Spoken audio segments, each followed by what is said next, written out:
So हामीले coffee बनाउनुभन्दा अगाडि espresso बनाउनुभन्दा अगाडि चाहिँ स्टार्टिङ गर्दाखेरि चाहिँ अब पोटा फिल्टरलाई चाहिँ तिमीले मेजरिङ स्केलमा राख्ने। अब अभियसली किनभने हामीसँग चाहिँ ग्राइन्डर चाहिँ ग्राइन्डर हामीसँग म्यानुअल छ। म्यानुअल भएको कारणले गर्दाखेरि चाहिँ यहाँ सेट गर्न मिल्दैन कि कति ग्राम छ भनेर। सो त्यही भएर हामीले चाहिँ मेजरिङ स्केल युज गर्छौँ वेट गर्नको लागि। सो तिमीले यहाँ राख्छौ मेजरिङ स्केलमा 0 भइसक्यो किनकि मैले टेर गरिदिइसकेँ हो, त्यही भएर यहाँ 0 छ। अब तिमीले यसलाई लिन्छौ र यहाँ राख्छौ। यहाँ राखिसके पछाडि यहाँ बटम छ। सुरुमा चाहिँ त्यो थाहा पाउनुपर्छ ग्राइन्डर कसरी वर्क गर्छ। एस्प्रेसो बनाउनुभन्दा अगाडि पहिला एस्प्रेसोहरू चेक गर्ने। त्यति अब कहीँ गएको छ बनाउनको लागि भने चाहिँ सिधै बनाउन थाल्ने होइन, त्यो चेक गर्नु पऱ्यो। अब त्यस पछाडि अब तिमीले के गर्छौ भन्दाखेरि चाहिँ एउटा म देखाइदिन्छु। यहाँ राख्ने यसरी अनि हल्का प्रेस गर्ने।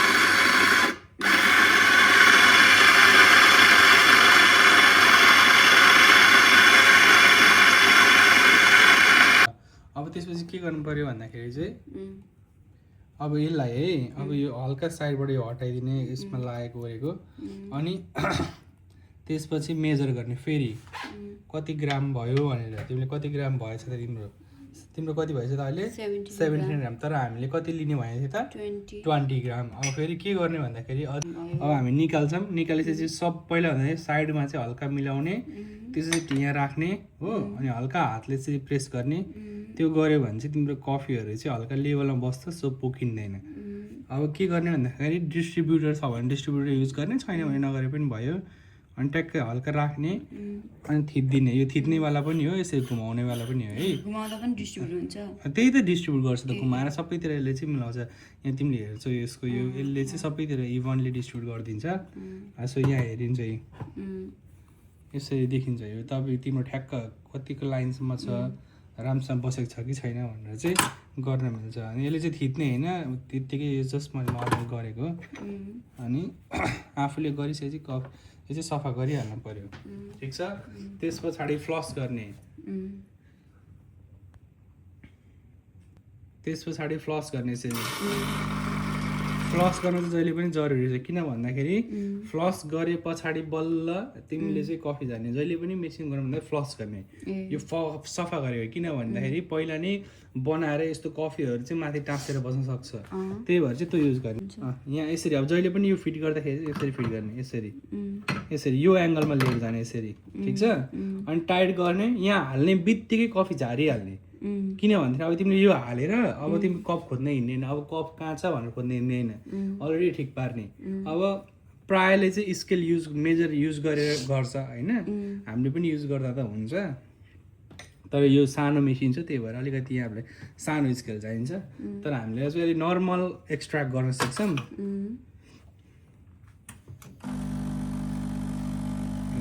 अब हेर अन्डर एक्सट्र्याक्सन हुन्छ कि ओभर एक्सट्र्याक्सन हुन्छ जस्तो नर्मल हेरेर पनि थाहा हुन्छ। अब हेर टाइम लागिरहेछ निकै। अब तिमीले पोटा फिल्टर हालेको 4-5 सेकेन्डमा झरेन भने चाहिँ अब त्यो ओभर एक्सट्र्याक्सन भयो भनेर बुझिन्छ। त्यसको मतलब के हो भन्दाखेरि चाहिँ कफीको डोज चाहिँ धेरै भयो भनेर बुझिन्छ। धेरै ग्राम भयो या त धेरै फाइन भयो। अब यहाँ एकतिरबाट आइरहेछ तप एकतिरबाट आइरहेछ तर अर्कोतिरबाट आइरहेको छैन। जुन अघि मैले तिमीलाई ओभर एक्सट्र्याक्सन अन्डर एक्सट्र्याक्सन दिएको थिएँ त्यो फरक भयो। अब यो कफी चाहिँ के हुन्छ भन्दाखेरि चाहिँ एकदमै के हुन्छ त बिटर, ओभर बिटर हुन्छ, स्ट्रङ हुन्छ, डढेको जस्तो फिल आउँछ, बुझ्यौ। किनभने यहाँ राम्रोसँग दुईतिरबाट आउनु पर्ने तर एकतिरबाट मात्रै आयो अनि यत्रो टाइम लागेर बल्ल आइरहेको छ। अब चाहिँ हामी टाइमर पनि स्टार्ट गरेर गर्छौँ। यो चाहिँ जस्ट इक्जाम्पल हो कि ओभर एक्सट्र्याक्सन भयो भने चाहिँ यस्तो हुन्छ भनेर। तर अब होइन दुईतिरबाटै आइरहेछ तर पनि यो चाहिँ ओभर एक्सट्र्याक्सन नै मानिन्छ किनकि टाइम बढी लागिसकेको छ। सो अब हामीलाई चाहिँ अब अनुमान जस्तो भयो जस्तो भने चाहिँ अफ गर्ने। सो यो चाहिँ फर्स्ट एस्प्रेसन। यसलाई निकालिसके पछाडि चाहिँ यसलाई यहाँ फालिदिने नक बक्समा, ठिक छ। त्यस पछाडि यसलाई सफा गर्ने चाहिँ एउटा कपडा निकाल्ने आफ्नो अनि यसलाई चाहिँ ड्राई गरिदिने। एज इट इज जस्ताको जस्तै हुन्छ। ल अब तिम्रो पालो। अब चाहिँ हामी टाइमर पनि युज गर्छौँ, स्केल पनि युज गर्छौँ। 20 ग्राम कफी युज गरेको थियौँ, अलिकति धेरै पनि थियो। जहिले पनि के हुन्छ, के सोच्नु पर्यो भन्दाखेरि चाहिँ एकचोटिमा एउटा कुरा मात्रै चेन्ज गर्ने, सबै कुरा ग्राइन्ड साइज पनि चेन्ज गर्ने, अनि त्यसपछि चाहिँ ग्राम पनि कम गर्ने, त्यस्तो होइन। जहिले पनि हामीले यो गर्दाखेरि चाहिँ सबै कुरा कफीहरू गर्दाखेरि चाहिँ एकचोटि मात्रै वान टाइममा एउटा कुरा मात्रै चेन्ज गर्दै जाने। अब हामीले के गर्छौँ भन्दाखेरि चाहिँ अघि हाम्रो 20 हालेको थियौँ, अब हामीले चाहिँ के गर्छौँ त 18 हालेर चेक गर्छौँ है त। ल 18 हाल, के गरेको रोजु यो?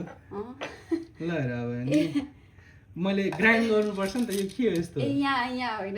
देखन दिमाग लाउनु पर्छ है, दिमाग लाउनु पर्छ। त्यहाँ राखेर 0 बनाऊ त्यसलाई। अब त्यहाँ राख, यसलाई राख्नु पर्यो नि त 0 बनाउनलाई त नि। हो अब पहिला 0 भयो त यो छैन। अब तिमीले युनिट चेन्ज गर्दैछौ, हेर युनिट होइन, हेर पहिला के लेखेको छ यहाँ, युनिट हो। युनिट चेन्ज गर्न चाहेको त हामीलाई अहिले होइन, हामीलाई के बनाउनु पर्यो त, यसलाई 0 भनेको चाहिँ यहीँ हुन्छ 0 बनाउने, यति छ यहाँ। अब यो आउन्समा छ, त्यो आउन्सलाई चेन्ज गर, आउन्सलाई चेन्ज गर्नुपर्छ हामीलाई चाहिँ ग्राममा, ग्राममा हो ग्राम। किनभने किन ग्राममा, किनकि धुलो हो। अब त्यस पछाडि ग्राइन्ड गर ल, थाहा गर्ने नि आउँछ। अब हेर त्यहाँ कति ग्राम भयो भनेर, तिमीलाई कति ग्राम चाहिएको थियो? हो अब तिमीले कति ग्राममा चाहिँ हाल्नु पर्यो? 18 भनेको थियो। ल अझै थाहा भयो, अब भरिसकेर मात्रै हुँदैन। ल त्यस्तो गर्नु पर्दैन फेरि।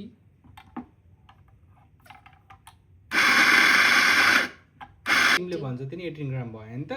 ल अब त्यसलाई डिस्ट्रिब्युट गर, हातले मिलाऊ पहिला। हातले अघि मैले कस्तो भने यसरी यसरी मिलाऊ भनेर, हल्का त्यो फिजिन्छ हो, त्यसरी हल्का त्यो भयो। अब फिजिसकेपछि अब त्यसलाई के गर त, डिस्ट्रिब्युटरले डिस्ट्रिब्युट गर, प्रेस गर। यहाँ राख्ने भुइँमा माथि उठाएर कसरी गर्छौ त? त्यो हातले पक्राउ न, पोटा फिल्टरको हातले। अब थिच्ने, ट्याक्क राख्ने, थिच्ने, त्यसलाई प्रेस गर मजाले। अब घुमाऊ सट्ट त्यहाँ एकचोटि, त्यसलाई घुमाऊ। हो ल भयो, निकाल। अब डराउने होइन, ढ्याप्प थिच्ने, फुत्त निकाल्ने, डराएर बिस्तारै। त्यसको सुन, तिमीले राम्रोसँग थिचेन, वाटरहरू इभेनली डिस्ट्रिब्युट गर्छ सबैतिर, अनि माथि टाँस्न दिँदैन। ल त्योभन्दा अगाडि के गर्नु पर्यो? फोटा फिल्टर फिट गर्नुभन्दा अगाडि फ्लस,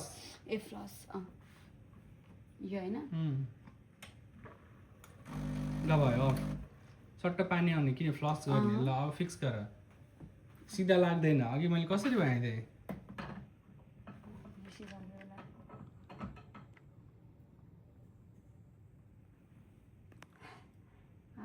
ट्याक्क टाइट हुन, तातो त हुन्छ नि अलिकति।